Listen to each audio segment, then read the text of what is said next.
अच्छा वो 2024 में निकल है। आधी आधी रतिया के देखिले सपना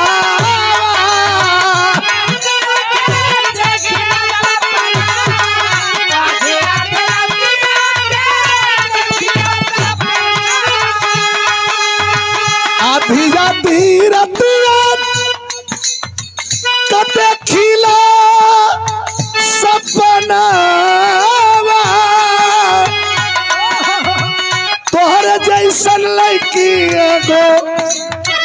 हे प्रधान जी तोहरे जैसन लड़की एगो आवेले अरे तोहरे जैसन लड़की एगो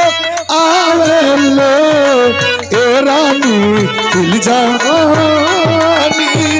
ओढ़नी से दिल सोहरावेले